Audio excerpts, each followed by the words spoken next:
मंच पर उपस्थित सभी महानुभाव और विज्ञान भवन में मौजूद आप सभी अधिकारीगण,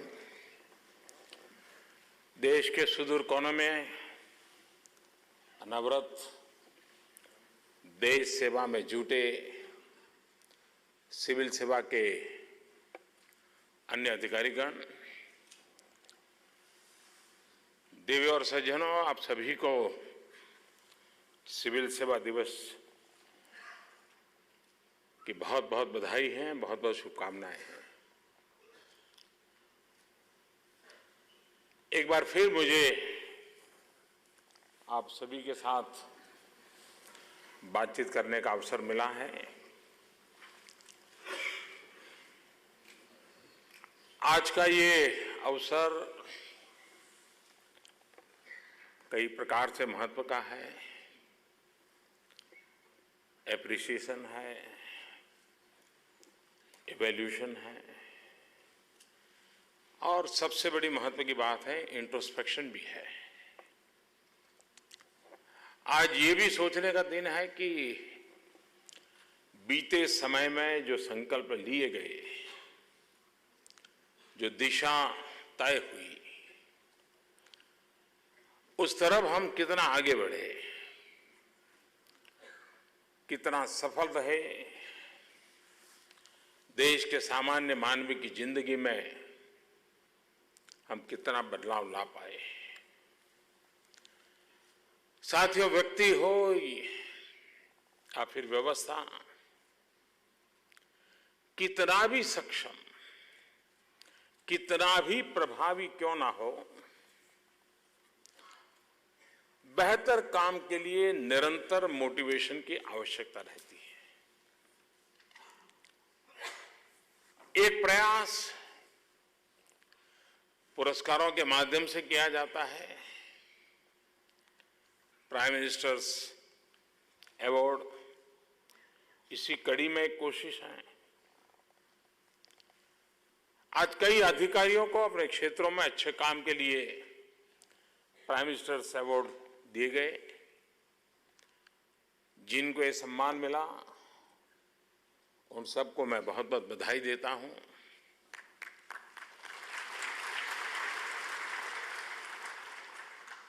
और भविष्य में इससे भी ज्यादा अच्छा करने के लिए बहुत बहुत शुभकामनाएं भी देता हूं। साथियों, इन अवार्ड्स का उद्देश्य मोटिवेशन तो है, लेकिन साथ साथ इसका विस्तार हो, व्यापकता हो, और ज्यादा कैसे हो, ये एक प्रकार से सरकार की प्राथमिकताओं को भी परिलक्षित करता है। और इस बार भी प्रायोरिटी प्रोग्राम्स और इनोवेशन की कैटेगरी में पुरस्कार की व्यवस्था रखी गई थी। प्रायोरिटी प्रोग्राम्स में प्रधानमंत्री फसल बीमा योजना, दीनदयाल उपाध्याय कौशल्य योजना, प्रधानमंत्री आवास योजना और डिजिटल पेमेंट्स, इन प्रचार प्रसार के लिए भी अवार्ड दिए गए। जिन योजनाओं के लिए सम्मान दिया गया है, ये न्यू इंडिया के हमारे जो सपने हैं उसको पूरा करने के लिए बहुत महत्वपूर्ण है। ये हमारी अर्थव्यवस्था और सामान्य जनजीवन के स्तर को ऊपर उठाने के लिए, उनकी ईज ऑफ लिविंग के लिए अहम है। वर्ल्ड बैंक हो या ग्लोबल रेटिंग एजेंसीज हो, वहां पर तो ईज ऑफ डूइंग बिजनेस की चर्चा होती रहती है, लेकिन भारत जैसा देश ईज ऑफ डूइंग बिजनेस से कोई हासिल करके रुक नहीं सकता है। हमारे लिए तो सामान्य मानवीय की जिंदगी में सरलता कैसे आए, सुगमता कैसे आए, और इस बात को हम भूल नहीं सकते हैं कि हमारी इतनी बड़ी फौज, इतने सालों का अनुभव, पीढ़ी दर पीढ़ी लोग आए, कुछ न कुछ अच्छा करके गए, लेकिन इसके बावजूद भी एक सामान्य मानवी को सरकार के साथ हर पल जद्दोजहद रहती है, वो जूझता रहता है, सरकार में अपनी जगह खोजता रहता है, अपने हक का पाने के लिए वो तड़पता रहता है। और ये सबसे बड़ी रुकावट है ईज ऑफ लाइफ के बीच में। अगर हम इतना सा कर लें, उसके हक के लिए उसको मांगना न पड़े, मैं समझता हूं 125 करोड़ देशवासियों की जिंदगी में जो बदलाव आएगा, उसको देश को बदलने में समय नहीं लगेगा जी। वो बदल देंगे देश, वो ही बदल देंगे। हम तो देखते रह जाएंगे, बदल जाएगा देश। उस शक्ति का हम एहसास करें, हम अनुभव करें। और ये सारी व्यवस्था, ये तामझाम, ये कानून, ये नियम, ये व्यवस्थाएं, अगर उस इंसान के केंद्र में रख करके हम करते हैं, तो न जाने जिंदगी कैसे बदल पाएगी। और हमें भी अपनी आंखों के सामने जब चीजें बदलती देखते हैं तो बहुत संतोष मिलता है। परिवार में भी बेटा अपने आंखों के सामने जब बड़ा होता है तो मां को भी ध्यान में नहीं आता है वो कल कितना था और आज कितना हो गया। लेकिन अगर 2-3 साल कहीं भाग गया है और वहां से जब आता है तो मां भी देखती रह जाती, अरे तू तो इतना सा गया था, इतना बड़ा बन के आ गया। उसके मन को एक नया संतोष मिल जाता है। और मुझे बताया गया है कि इस वर्ष इन पुरस्कारों में जो आवेदन आए, यहां पर बैठे हुए तो लोग बहुत प्रसन्न हैं, लेकिन मुझे प्रसन्न होने में बहुत मुसीबत रहती है जी। अच्छा ही है। क्या आज भी मेरे देश में ऐसे डिस्ट्रिक्ट हो सकते हैं, ऐसे अफसर हो सकते हैं कि जिनका मन ही ना करे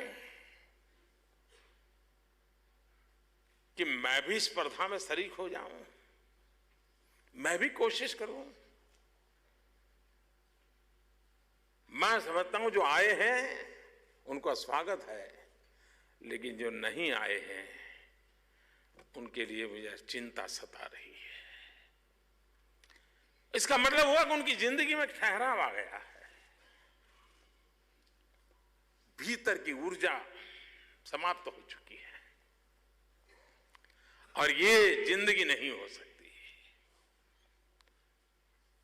जीवन के आखिरी पल तक नया करने का अगर इरादा नहीं, उमंग नहीं, उत्साह नहीं, कोशिश नहीं, तो फिर उससे बड़ा जीवन का अंतकाल नहीं हो सकता है। और मैं नहीं मानता हूं कि डिस्ट्रिक्ट लेवल पे कोई बहुत बड़ी आयु में और बड़ी मुसीबतों में फंसे हुए लोग होंगे। मैंने माना ऊर्जा से भरे हुए लोग होते हैं, कुछ कर दिखाने के एक हौसले को लेकर के आए होते हैं। तो मैं चाहूंगा कि अब हम ये भी कर सकते हैं कि कोई ये भी कहे कि लिखे, मुझे इस बार इस साल कुछ कहने को करने योग्य मेरे पास नहीं है, क्षमा करें, बस इतना करते हैं।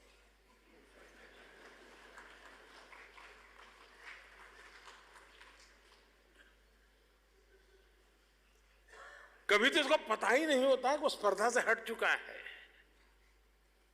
और मैं ये चाहूंगा कि इस बार जो आपके पास आए हैं उसमें जो आखिरी 25 हैं उनको जरा खोजा जाए, उनको एक बार बुलाया जाए, उनकी मुसीबतें समझी जाए। मैं किसी प्रति एक्शन के पक्ष का व्यक्ति नहीं हूं, मैं उनको हम समझे क्या कठिनाई है, क्षेत्र विशेष की कठिनाई है, उसके परिवार में कोई समस्या है, कुछ तो होगा। मैं नहीं मानता हूं मेरा साथी ऐसा हो सकता है, यार चलने दो जिंदगी गुजारा, ऐसा नहीं हो सकता है। वो मेरा साथी हो ही नहीं सकता। है। वो उसके दिल में कुछ न कुछ तो ऊर्जा पड़ी होगी, लेकिन हम में से कोई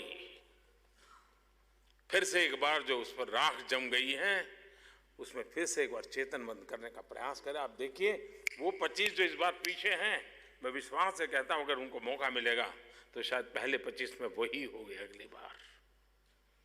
आखिरकार सफलता के अंदर योजनाओं का जितना महत्व है, उससे ज्यादा मानवीय स्पर्श का है। और ये मानवीय स्पर्श ही है जो टीम स्पिरिट को पैदा करता है। ये मानवीय स्पर्श ही है जो सपनों को साकार करने के लिए खपने के इरादों को मजबूत करता है। और इसलिए अगर हमारी कोशिश, जो अच्छे हैं उनको पुरस्कार करने का अवसर मिले, लेकिन जो कठिन हैं उनको अधिक प्यार दे करके, अधिक प्रोत्साहन दे करके, एक अच्छे माहौल में यहां बुला करके आओ हम भी, और मैं भी समझ दूंगा, क्योंकि कोई निकम्मा नहीं है जी, कोई बेकार नहीं है। हर कोई एक ऊर्जा लेकर के आया है। आवश्यकता है कि हम ऊर्जा को, कभी कभी हमने देखा होगा कि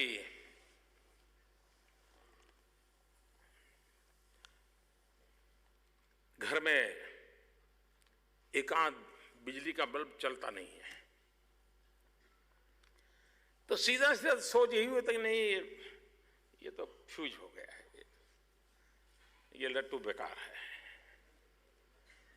लेकिन दूसरा समझदार होता कि ना ठहरो जाएगा, कहीं डिस्कनेक्ट तो नहीं हो गया, तो वो प्लग को ठीक करता है और फिर वो लट्टू काम करने लग जाता है। कहीं कहीं वो किनारे पर बैठा हुआ हमारा व्यक्ति हमसे डिस्कनेक्ट तो नहीं हो गया है।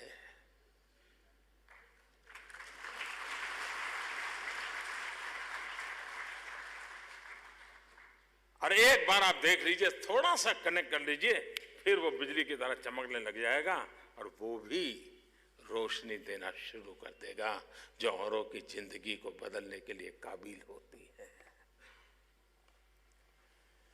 आज मुझे यहां 2 पुस्तकों का लोकार्पण करने का भी एक मौका मिला है। प्राइम मिनिस्टर्स अवार्ड जो प्राप्त किए उनकी सारी उसमें बारीकियां हैं कैसे, और दूसरा किताब है एस्पिरेशनल डिस्ट्रिक्ट के संबंध में। अब तो मैं समझता हूं बहुत बड़ी मात्रा में यहां से हमारे अधिकारी डिस्ट्रिक्ट में जा रहे हैं। एक प्रकार से बैक टू बेसिक का मूवमेंट चल रहा है। उसने भी सोचा नहीं होगा कोई ऐसा भी प्रधानमंत्री आएगा यार फिर से उसी काम में रगड़ेगा। लेकिन मैं देख रहा हूं कि करीब करीब 1000 अफसर दूर सुदूर उन डिस्ट्रिक्ट में जाएं और जो उस राज्य की एवरेज में भी पीछे है, और कोई ये 1000 लोग आगे आए हैं वो कोई हुक्म से नहीं आए हैं, अंतः प्रेरणा से आए हैं। ये अंतः प्रेरणा ही है जो मुझे उस एस्पिरेशनल डिस्ट्रिक्ट को लीडिंग रोल में देख रही है जी। आप देखिए अगर 3 साल हम 3 साल निर्धारित लक्ष्य को लेकर के टाइम फ्रेम में उस काम को करेंगे तो ये 115 डिस्ट्रिक्ट राज्य के ड्राइविंग फोर्स बन जाएंगे, देश के ड्राइविंग फोर्स बन जाएंगे। ये ताकत उसमें पड़ी है। और हर किसी को लगता है कि जितने पैरामीटर में हमको, क्योंकि अनुभव ये आता है कि व्यवस्था में कुछ डिस्ट्रिक्ट होते हैं पुश करते हैं, हमारे आंकड़े वांकड़े ठीक हो जाते हैं तो जब भी पेश करना होता है तो हो जाता है। भी हमने 100 का टारगेट किया था, 80 अचीव कर लिया, लेकिन 80 एक ही कोने में कर लिया है। कभी हम, अब तो साइकिल का जमाना नहीं रहा, लेकिन पहले के जमाने में साइकिल में जब हवा भरने जाते थे तो फिर वो एक मीटर रहता था, नापते थे कि कितने पॉइंट हवा उसमें भरी, तो उसके चलता भी अब साइकिल चलेगी। लेकिन कभी कभार साइकिल की ट्यूब में किसी एक तरफ गुब्बारा हो जाता था, अब वो जो मीटर था वो बराबर दिखाता था, कि हाँ जितने पॉइंट हवा जानी चाहिए ट्यूब में गई है, मीटर ठीक है, साइकिल चलेगी नहीं चलेगी, क्योंकि एक तरफ वो गुब्बारा हो गया है, बाकी ट्यूब खाली पड़ी है। वो गुब्बारा ही रुकावट का कारण बन जाता है। कभी कभी कुछ राज्यों में एक आध दो डिस्ट्रिक्ट इतना अच्छा कर लेते हैं कि आंकड़ों में तो राज्य बहुत अच्छा लगता है, लेकिन पूरे विकास की यात्रा के लिए वो ही एक रुकावट बन जाता है। हमारी कोशिश है 115 डिस्ट्रिक्ट में समान रूप से विकास की मात्रा को बढ़ाते चलें। आप देखिए परिणाम तेज आएंगे। एक सबसे बड़ा मनोवैज्ञानिक प्रभाव पैदा होता है, और मनोवैज्ञानिक प्रभाव पैदा होता है कि आपने देखा होगा घर में भी 3-4 बच्चे हैं, एक आध अच्छा करता है तो माँ बाप का हमेशा उस पर ध्यान रहता है। कोई मेहमान आ जाएंगे तो उसी को पेश करते हैं, देखिए इस बार 10वीं में इतना मार्क्स लाया था, ये 12th में गया बहुत अच्छा है, ये तो डॉक्टर बनेगा। और दो जो है उसको क्या, अरे तू बाहर मत कर, अभी बैठा कमरे में बैठ, और पूछ देते नहीं हो तो वो खेल रहा है, खेलने के लिए गया है बाहर। अब हमें तो खुशी हो जाती है, माँ बाप को अच्छे बेटों को दिखा दिया, दुनिया को मैसेज चला गया, लेकिन उन 2 बच्चों के मन पर इतनी बीतती है, वो निराशा की गर्त में हमारे ही प्रयासों से हम धकेलते चले जाते हैं। फिर वो खुद में उठने का हौसला खो देता है। हमारे यहां भी इन डिस्ट्रिक्ट का वही हाल हुआ है कि जो अच्छे हैं उनको तो बहुत बार ले आए, प्राइम मिनिस्टर अवार्ड तक खींच करके ले आए, लेकिन जो कठिनाई है उनकी कोई न कोई स्थानीय अवस्थाएं होगी, कुछ न कुछ कारण होंगे। अब वो उनको लगता है छोड़ो यार, हम तो कहीं गिनती में ही नहीं है, हमारा तो कोई हिसाब किताब है नहीं, चलो यार 2-3 साल यहाँ लगे हैं, ड्यूटी निकाल देंगे यार। और वो भी फिर खोजता रहता है कि कोई अच्छे कुर्ते वाले नेताजी कौन है, जरा ट्रांसफर करवा दो। और जितना लंबा कुर्ता उतनी लंबी की पहुंच। और इसलिए मैं समझता हूं कि हम लोगों के लिए एक बड़ी आवश्यकता है कि हम सिर्फ आंकड़ों की पूर्ति और उसमें हमारा ग्राफिक सिस्टम में ऊंचाई के बजाय सफलता के लिए एक स्ट्रेटेजिक सोच बहुत आवश्यक होती है। अगर स्ट्रेटेजिक थिंकिंग होता है तो फिर प्रॉपर प्लानिंग के लिए भी मन उसके साथ अपने आप जुड़ता रहता है, एक्सपीरियंस उसमें रोल प्ले करता है। और आपने देखा होगा कि जो लोग सफल हो रहे हैं वे जो डिटेलिंग करने की आदत रखते हैं वही सफल होते हैं। कभी कभार औरों को लगता है यार ये कोई आपका काम है कि इतना डिटेल काहे देखते हो, उसको हर बार डिटेल में नहीं जाना होता है। कुछ चीजों में अगर डिटेलिंग वो कर लेता है तो अपने टीम को भी आदत लग जाती है और वो एक कैरेक्टर बन जाता है, एक स्वभाव बन जाता है, एक संस्कार बन जाते हैं। और आप उसके बाद आप देखिए कि आपको बार बार इंप्लीमेंटेशन के लिए देखना नहीं पड़ता, वो अपने आप चलता रहता है। आपने किसी माँ को सब्जी में नमक कितना डाला वो सोनी की तरह तराजू करके देखा है क्या? कि सोनार की तरह घर में तराजू लगा है, बड़ा इलेक्ट्रॉनिक तराजू लगा है और फिर नमक को नाप ले फिर डाल दे, ऐसा तो नहीं। वो तो आग बंद करके डाल देती, ठीक हो जाता है, क्योंकि किसी समय डिटेलिंग कर लिया था, अब प्रैक्टिस हो गई है, अब आराम से इस चीज को कर लेती हैं। हम हमारी व्यवस्था में इस स्वभाव को अगर लाते तो हम अपने आप में, मैं समझता हूं कि बहुत बड़ा परिणाम ला सकते हैं। इन एस्पिरेशनल डिस्ट्रिक्ट को हर पैरामीटर से हमने ऊपर लाना है। एक आध दो चीज में अच्छा कर करके दिखावा नहीं करना है जी, हर प्रकार से हमने इन पैरामीटर्स को बदलना है। लेकिन अगर सरकारी व्यवस्था से हुआ होता तो बहुत पहले ही हो गया होता। ऐसा तो नहीं है कि ऐसे डिस्ट्रिक्ट में कोई अफसर नहीं आए होंगे, आज भी हो सकता है। जो एस्पिरेशनल डिस्ट्रिक्ट है वहीं पर जिसने अपनी जीवन की शुरुआत की होगी वो शायद आज उस राज्य का चीफ सेक्रेटरी बनकर के बैठा होगा। मतलब अफसर तो होनहार था ही था, अफसर तो शानदार था ही था। कोई शायद यहां दिल्ली में आकर के बहुत ही अच्छे डिपार्टमेंट का सेक्रेटरी बना हुआ होगा।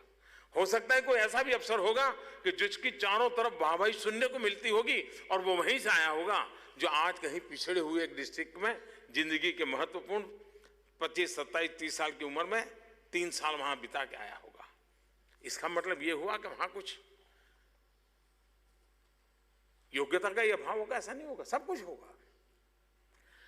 भारत जैसे देश में सफलता के लिए हमारी लोकतांत्रिक व्यवस्था ये कोई 5 साल के कॉन्ट्रैक्ट सिस्टम नहीं है जी। हमारी डेमोक्रेटिक व्यवस्था यानी हम और जनता के बीच का नाता है, ये जो सोच है वो एक सबसे बड़ी रुकावट है। और इसलिए जन भागीदारी भारत जैसे देश की सफलता का आधार है। पार्टिसिपेटरी डेमोक्रेसी हमने देखा है, आप में से सब लोगों ने अफसर के नाते जब डिस्ट्रिक्ट लेवल पे काम किया हुआ, हम नेचुरल कैलेमिटीज के समय कल्पना बाहर का क्वांटम ऑफ वर्क जिसको कहते हैं, हम बड़ी आसानी से कर लेते हैं। ये व्यवस्था तो वही है, लेकिन होता इसलिए है कि नेचुरल कैलेमिटी के समय समाज पूरी तरह हमारे साथ जुड़ जाता है, हर कोई हाथ बटाता है और उसके कारण हम संकट से बाहर निकल आते हैं। और मुझे लगता है कि हम देश को आगे ले जाने में जन भागीदारी का महात्म्य कैसे बढ़ाएं, उसके महत्व को कैसे हम स्वीकार करें। दुर्भाग्य से माना गया है कि यह काम इलेक्टेड बॉडी का है, पॉलिटिकल लीडर्स का है। ये हमारी सोच की सबसे बड़ी गलती है। उनको जो करना है वो करते रहेंगे, लेकिन शासन व्यवस्था में हम वो लोग हैं कि जिसके करने से सामान्य मानवी को कभी ये नहीं होता है कि आए कुछ अपने लिए कर रहा है। मैं कुछ भी करूंगा तो पहले यार 2019 आ रहा है इसलिए मोदी जी आए हैं, तुरंत उसके दिमाग में। और 24/7 का तो यही काम आता है, वो इंजेक्ट करते ही रहते हैं। आप जाएंगे तो ऐसा नहीं लगता है, आप जाएंगे तो कोई लगता है नहीं साहब आए हैं, इतना मेहनत कर रहे हैं, जरूर यार कुछ मतलब की बात होगी। वो तुरंत आपके साथ जुड़ता है। और इसलिए आज हमारी जो एडमिनिस्ट्रेटिव सिस्टम के अलग अलग स्तर के लोग हैं, उन्होंने लीडरशिप देने की दिशा में आगे आना चाहिए। एक नया पहलू है जिस पर हमें सोचना चाहिए। आजादी के पहले एडमिनिस्ट्रेशन का काम अंग्रेज सल्तनत को सलामत रखना था। आजादी के बाद एडमिनिस्ट्रेटिव व्यवस्था से जुड़े हुए लोगों का काम जनता जनार्दन को आन बान शान आबाद करने का होता है। ये अगर सपना रहता है तो मैं मानता हूं जिस उम्मीदों को लेकर के चले हैं, हम उन उम्मीदों को पूरा कर सकते हैं। और इसलिए हम जिन कामों को लेकर के निकले हैं, न्यू इंडिया का सपना, ये बात सही है। जब चंपारण सत्याग्रह महात्मा गांधी ने किया होगा,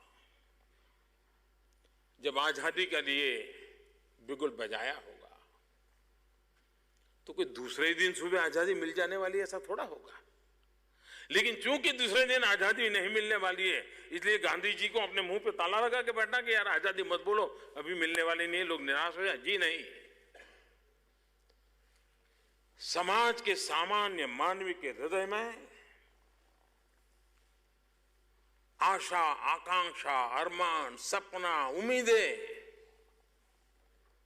इसकी क्यूमुलेटिव इफेक्ट होती है जो उसको आगे चलने के लिए हमें सहज रूप से जोड़ देती है। अगर 2022 आजादी के 75 साल हो रहे हैं, इससे बड़ी प्रेरणा क्या होती है जी। हम पारिवारिक जीवन में भी देखते हैं, पता होता है कि भाई चलो मई महीने में बच्चे का जन्मदिन आने वाला है, तो फरवरी मार्च से अच्छा इस जन्मदिन पे क्या करेंगे। समझदार माँ बाप कहते देखो इस बार तुम्हारे जन्मदिन बहुत बढ़िया मनाना है, तुम एक काम करो इस महीने इतना कर दो। उसको भी लगता है हाँ हाँ मेरा जन्मदिन है तो मैं जरा ये कर लूँ। घर में शादी होने वाली है, लगता है यार बहुत साल हो गए, घर तो चूना वूना नहीं लगवाया, रंग रोगान नहीं किया है, चलो शादी है करवा लेंगे। हर एक व्यक्ति के जीवन में एक एक एक एक ऐसे मुकाम होते हैं। उन मुकामों के आधार पर ही गति निर्धारित हो जाती है। 2022 इससे बड़ा कोई मुकाम नहीं हो सकता है हमारे लिए कि देश के दीवानों ने देश की आजादी के लिए जिंदगी खपा दी थी। इससे बड़ी कोई प्रेरणा नहीं हो सकती है। आइए हम जिसको भी प्यार करते हैं उसका पुनः स्मरण करें और उसके जो सपने थे उसका स्मरण करें और स्मरण करें हम भी चल पड़े। 5 साल में हम बहुत कुछ देश को दे सकते हैं जी, बहुत कुछ दे सकते हैं। जिन्होंने आजादी के लिए जंग लड़ा होगा उन्होंने थोड़ा सोचा होगा कि चलो भाई देश की आजादी आ जाएगी मैं कुछ बन जाऊंगा। नहीं, उनको तो पता था जब आजादी आएगी तब तो हम पता नहीं कहां होंगे कहां नहीं होंगे। लेकिन वो अपने सपनों के लिए खपता रहा और वो खप गए तो हम उसको पाने के लिए सौभाग्यशाली भी बन गए। क्या हमारा भी तो आने वाली पीढ़ी के लिए कोई दायित्व होता है? और इसलिए हमारी जो इस व्यवस्था है उसको लेकर के हमने आगे चलना चाहिए। ये भी बात हमको स्वीकार करनी होगी कि हमारा एक स्ट्रक्चर होगा, हमारी निर्णय प्रक्रियाएं होती होगी। मैं तो अनुभव किया हूं क्योंकि मुझे लंबे अरसे तक राज्य में काम करने का सौभाग्य मिला। एक प्रकार से आप ही लोगों के बीच में मैं पिछले 20 साल से पला बढ़ा हूं। आप ही लोगों के अनुभव से सीखता आया हूं मैं, क्योंकि आप ही के बीच में मैं रहा हूं। लेकिन मैंने ये अनुभव किया है कि यही पुराना स्ट्रक्चर होने के बावजूद भी अगर नवाचार नहीं होगा, इनोवेशन नहीं होगा, हमारी निर्णय प्रक्रियाओं में हम तेजी नहीं लाएंगे। और आज सद्भाग्य से टेक्नोलॉजी हमारी कमियों को पूरा कर सकती है, हमारी वो एडिशनल स्ट्रेंथ बन सकती है। हम चीजों का सरलीकरण करने के लिए टेक्नोलॉजी का भरसक उपयोग कर सकते हैं। क्या हम उन चीजों को स्वीकार कर? आपको पता होगा जब मैं नया नया आप सबके बीच में आया था तो मेरा बड़ा आग्रह था कि हम ये स्पेस टेक्नोलॉजी का उपयोग हमारे गवर्नेंस पर कैसे करें। और मैंने जॉइंट सेक्रेटरी लेवल के अधिकारियों का अभ्यास पर किया, फिर वीकेंड में लगातार उस प्रक्रिया को चलाए रखा। तो हमारे अफसरों को भी ध्यान में, ऐसा नहीं कि उनको टेक्नोलॉजी की समझ नहीं है, लेकिन उनको लगता है चलो भाई जो चलता है मैं कहाँ बदलाव करूँ, कौन मानेगा मेरी बात को। तो वो बदलाव में आइसोलेशन में फील करता था और इसलिए इंस्टीट्यूशनलाइज नहीं कर रहा था। अब धीरे धीरे समझ आया भाई हाँ, स्पेस टेक्नोलॉजी अल्टीमेटली तो गवर्नेंस के लिए काम की चीज है।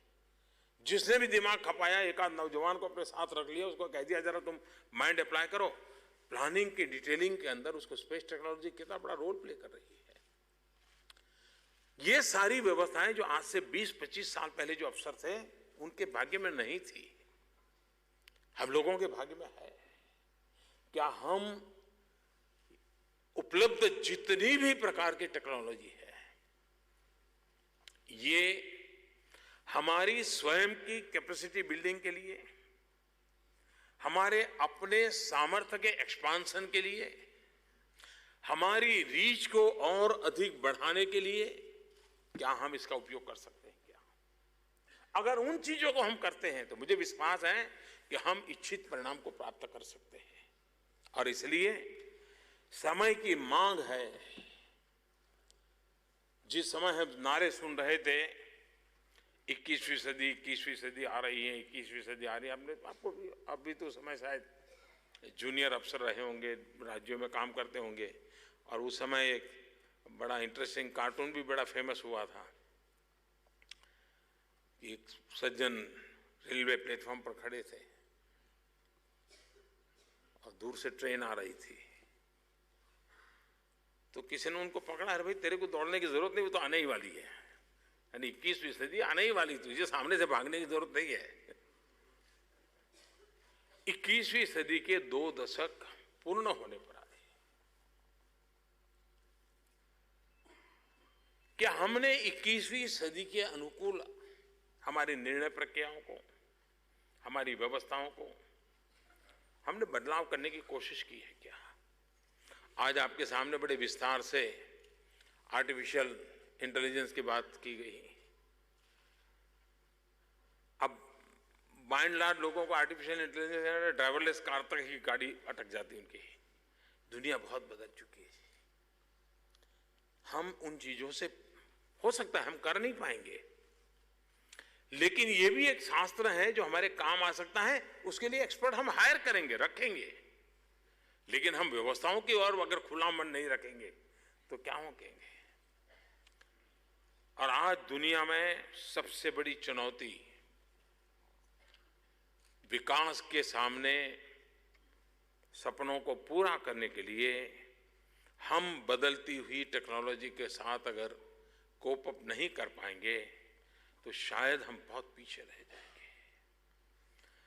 भारत के विषय में दुनिया में एक छवि तो है कि भाई आईटी रिवॉल्यूशन में हमारा बहुत बड़ा कंट्रीब्यूशन है, लेकिन हमारा दुर्भाग्य है कि हम उसी को लेकर के अब वाह बहुत हो गया, बहुत हो गया। हम मूलभूत चीजें लेकर के बैठ गए, दुनिया ने उसी में से अपनी अपनी चीजें क्रिएट कर करके एक नया विश्व खड़ा कर दिया। हमें जो श्रेष्ठ है उसी के गीत गा करके बैठे रहने से काम चलने वाला नहीं है।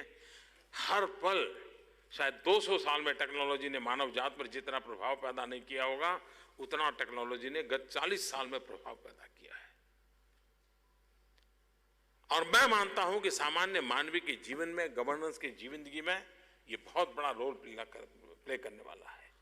हम उन चीजों को लेकर के अगर कर सकते हैं तो हो सकता है हमारा काम तो आसान होगा ही होगा, दूरगामी सकारात्मक प्रभाव पैदा करने वाला होगा। किसी भी सरकार की सफलता के मूल में है, जब मैं कभी कहा था मिनिमम गवर्नमेंट मैक्सिमम गवर्नेंस, कभी कभी ये सोचना चाहिए आपके इस अवार्ड में कि कौन डिपार्टमेंट सरकार का कि जो इस मिनिमम गवर्नमेंट मैक्सिमम गवर्नेंस को साकार कर रहा है। मैंने शायद पहले एक बार कहा था कहीं, मुझे पता नहीं किस फोरम में कहा होगा, शायद छोटी मीटिंग में, शुरू में नया नया आया था तो बात कर रहा था। हिंदू माइथोलॉजी में कहते हैं कि 4 धाम की यात्रा करो तो मोक्ष मिल जाता है, ऐसा कहते हैं।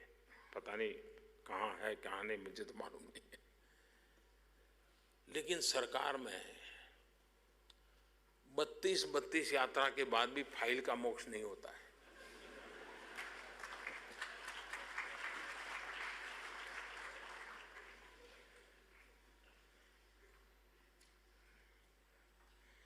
क्या हम लोगों को नहीं लगता है कि इसके कुछ हम रास्ते, और मैं ये शॉर्टकट शब्द प्रयोग नहीं करता हूं क्योंकि अब तो शायद आपको रेलवे में जाने का सौभाग्य नहीं मिलता होगा, लेकिन मेरी तो पटरी पर जिंदगी गई है तो मुझे मालूम है वहां पर लिखा रहता था shortcut with cut you short है। रेल वाले खास उपयोग करते उसको कि shortcut will cut you short.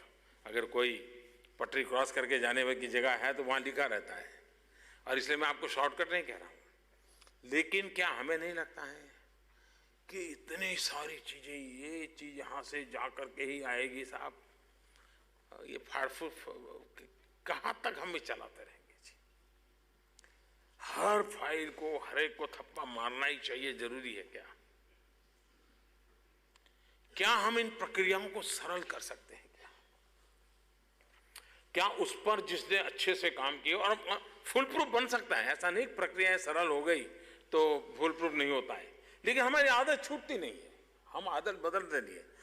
हम व्हाट्सएप का जमाना आ गया होगा, एसएमएस का जमाना आया होगा, हमने एसएमएस कर भी दिया होगा घर पे, क्या शाम को मेहमान आने वाले हैं, 2 लोग खाना खाने के लिए आने वाले हैं, दोपहर को 3 बजे एसएमएस कर दिया होगा, लेकिन 5 बजे फिर फोन करके पूछेंगे मेरा एसएमएस पढ़ा था।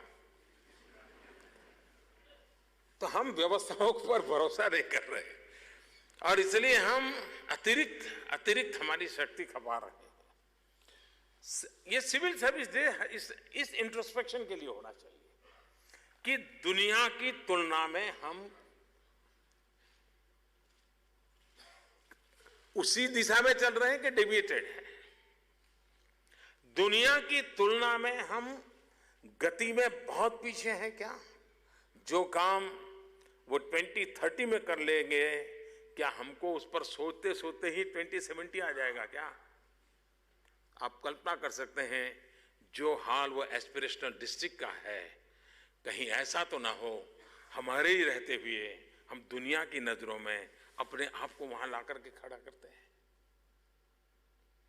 संभावनाओं से भरा हुआ देश है, शक्ति सामर्थ्य से भरा हुआ देश है, नई चीजों को स्वीकारने के स्वभाव का देश है, बदलती हुई परिस्थितियों से मुकाबला करने की ताकत रखने वाला देश है। क्या हम उसके लिए अपने आप को सज्ज कर रहे हैं? क्या घड़ी की सुई मेरी जिंदगी को चला रही है कि सामान्य मानवी के सपने मुझे चला रहे हैं? अगर घड़ी की सुई मुझे चला रही है तो हर पहली तारीख को तनख्वाह आ जाता होगा, बैंक अकाउंट में जमा हो जाता होगा, जिंदगी वहीं अटक जाती है। लेकिन जो सामान्य मानवी के सपनों के साथ अगर मेरी जिंदगी के हर पल जुड़ जाती है तो उसके तो सपने तो साकार होंगे ही होंगे, लेकिन मेरी जिंदगी में पीढ़ी दर पीढ़ी संतोष का एक अनुभव करके मैं चला जाऊंगा। ये विश्वास मेरे भीतर अगर भरा हुआ है तो मैं समझता हूं कि मैं बहुत कुछ देश को दे सकता हूं।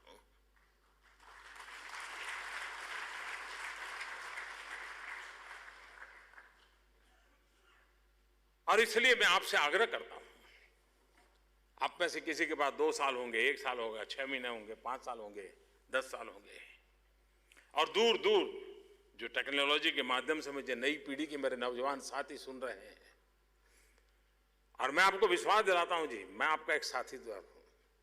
मैंने कभी दिमाग में मुझे अभी तक आया नहीं है कि वो पता नहीं पहले क्या क्या होता था। मैं उस दुनिया का नहीं हूं जी, मैं एक सामान्य मानवी आपका साथी हूं। आपके साथ कंधे से कंधा मिलाकर के काम करना चाहता हूं। जब मुझे मसूरी जाना था तो जो कार्यक्रम बन के आया था, जाएंगे भाषण झाड़ेंगे और वापस आएंगे, मैंने कहा जी नहीं, मैं जाऊंगा, उनके साथ गुजारा करूंगा अपना, मैं जरा देखूंगा तो सही कि जिन कम से कम हिंदुस्तान के 20% डिस्ट्रिक्ट को आने वाले 3 साल में जिनके हाथों में सुपुर्द होने वाले हैं, तो मैं जरा देखूं तो सही उनके भीतर वो कौन सी ऊर्जा है, वो कौन सा उनका सपना है, मैं जरा पाऊं तो अपने आप को तो समझूं। और मैं वहां ऊर्जावान होकर के वापिस आया था, क्योंकि हर नई नई ऊर्जा से भरा हुआ नौजवान था। इस रूप में काम करने की मेरी तैयारी है, और इसलिए आपके एक साथी के रूप में मैं काम करना चाहता हूं, हम मिल करके। और मैं चुनाव के लिए काम नहीं करता हूं, अब चिंता मुक्त रह जाए, आप में से एक भी अफसर नहीं होगा हिंदुस्तान के किसी कोने में। 20 साल का मेरा शासन व्यवस्था में जीवन होने के बाद भी एक बार भी किसी को एक टेलीफोन लेकर के मैंने काम चिंतित नहीं किया जी। ये मेरी जिंदगी की विशेषता है, और ये इसलिए है क्योंकि देश के सिवाय जीवन में कोई सपना नहीं है जी। 125 करोड़ देशवासियों की जिंदगी को बदलने के सिवाय कोई इरादा नहीं है। जो व्यवस्था में जहां भी काम करने का मौका मिला है, सिर्फ और सिर्फ इसी एक भाव के लिए समर्पित जीवन जीने का प्रयास रहा है। और इसलिए मैं कहता हूं दोस्तों, मेरे जीवन में आप असामान्य लोग हैं, सामर्थ्य से भरे हुए लोग हैं, अनुभव की विरासत लेकर के आए हुए लोग हैं। आपकी शक्ति, आपका सामर्थ्य, आपका सपना, उसे मैं अपना बनाना चाहता हूं, ताकि 125 करोड़ देशवासियों के सपने साकार हम अपनी आंखों के सामने देख सकें। इसी एक भाव के साथ आज आपका ये सिविल सर्विस डे सच अर्थ में देश के सामान्य मानवी को समर्पित हो, उनके सपनों को समर्पित हो। इसी संकल्प को लेकर के चले 2022 भारत के आशा आकांक्षाओं को नई ऊंचाइयों पर ले जाने वाला बने। इसी अपेक्षा के साथ मेरी आप सबको बहुत बहुत शुभकामनाएं। बहुत बहुत धन्यवाद।